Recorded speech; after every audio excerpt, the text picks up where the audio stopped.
beneath chandeliers so bright they could blind you. Victor Langford walked like he owned the whole damn world. Tall silver hair, slicked back suit, pressed sharp enough to cut glass.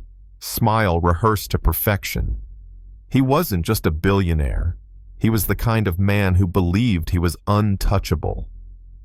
And in that glittering penthouse filled with New York's movers and shakers, he looked down on me like I was gum stuck to his Italian shoes. My name's Lila Carter. I was his maid. 18 years in that apartment, polishing, cleaning, making myself small. I thought being invisible kept me safe until the night he told me I was nothing. It started with a boy Marco knew on staff, maybe 20 at most, carrying champagne with hands that trembled just enough to matter.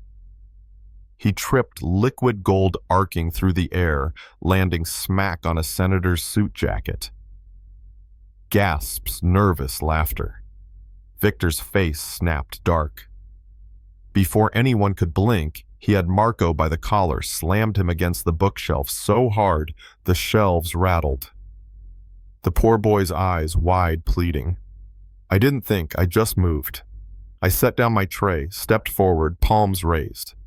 Mr. Langford, please. He spun like a viper. His arm shot out, smacking my tray clear across the parquet floor. Crystal shattered shards cutting into my wrist. The room went silent. His voice cold and sharp as broken glass sliced through the air. Know your place, worthless trash.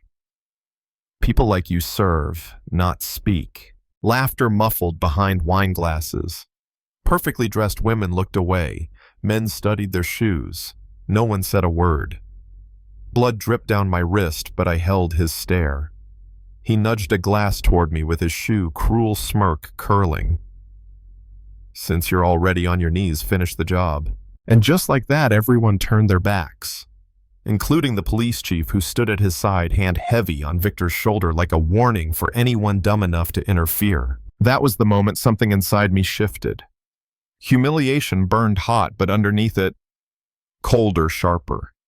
I'd spent 18 years noticing what no one else did.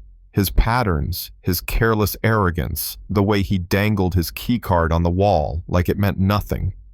The rotation of the cameras in his penthouse, the way people scattered when he raised his voice.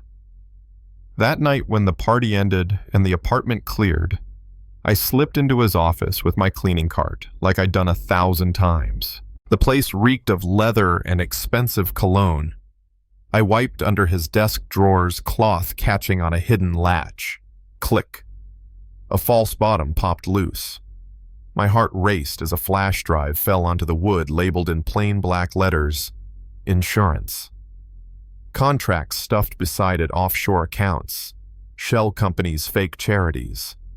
Enough dirt to choke a city. I pocketed the drive and left that office spotless, just another maid finishing her shift.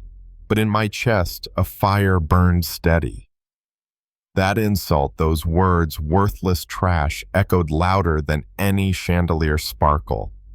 I wasn't going to stay invisible anymore. I texted one person, V. Ramirez. Years ago, I'd smuggled her out the service door when Victor's security tried to break up a union meeting. She owed me. She answered in minutes. Her apartment in Queens smelled of strong coffee and survival. Sitting cross-legged on the couch was Priya, a hacker V swore was the best she'd ever met. No Wi-Fi, no Bluetooth, everything offline.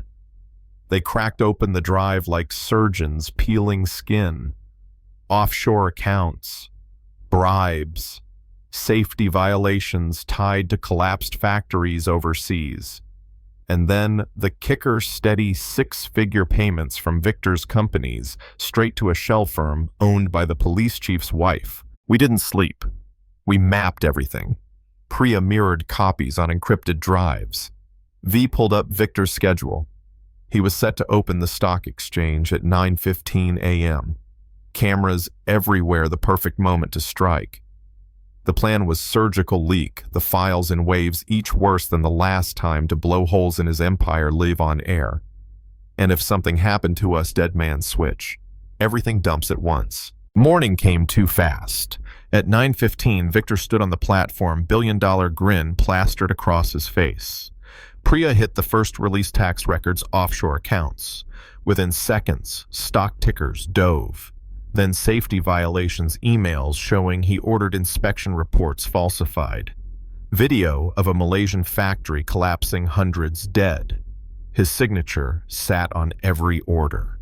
Caldwell Industries. Langford Global was bleeding billions before the bell even rang. Reporters swarmed, investors resigned, and when a journalist named Maya Chen asked him on live camera about his offshore accounts, he snapped, called it fake news.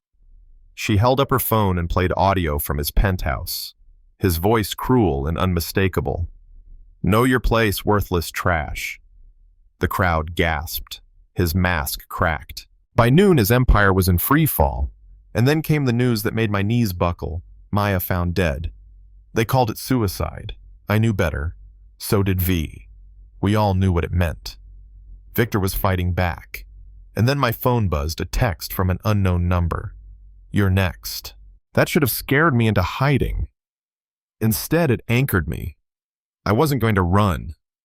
If he wanted me silenced, I'd make damn sure the world heard my voice first. That night, I slipped into a catering uniform blazer stitched with a hidden lapel camera, Priya rigged to livestream straight to the world.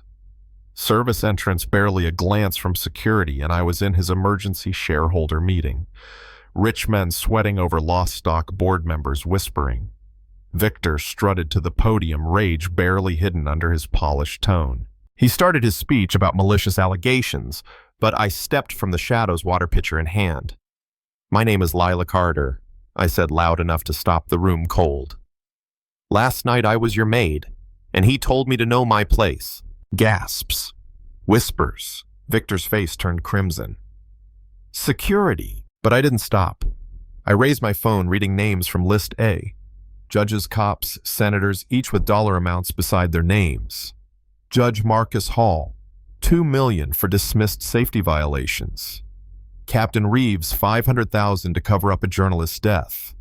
CFO Harold Blake, $12 million offshore for falsifying records.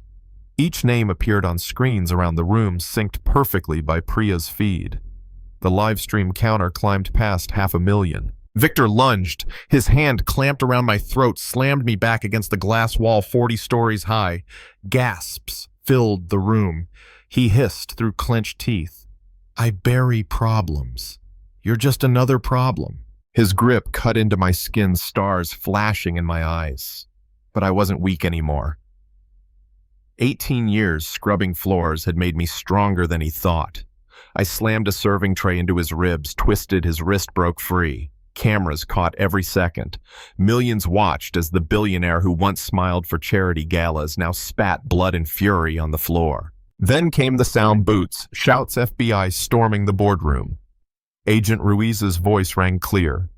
Victor Langford, you're under arrest for conspiracy, racketeering, and multiple counts of homicide cover-ups. The room exploded in chaos. Board members resigning, phones buzzing, guards frozen.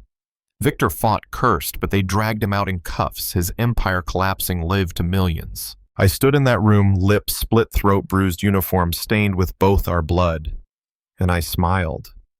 Not because it was over, but because the truth was finally louder than his money. By the next morning, his buildings were taped off, assets, frozen headlines screaming the fall of a $2.4 billion empire. Workers he'd exploited were finally heard. Families of victims saw justice crawling back their way. And me. I walked past his skyscraper in the rain, touched the orange seizure notice plastered on the glass, and whispered, "One down." Now tell me, was I right to fight back? Was I justified to risk everything to stand up when nobody else would? Or was I reckless, dragging others into danger just to settle a personal score? I know where I stand, but I want to know where you do. Drop your thoughts in the comments. Share this with someone who's ever been underestimated, and don't forget to subscribe, because stories like this, stories about justice, about truth, breaking chains, they're just beginning.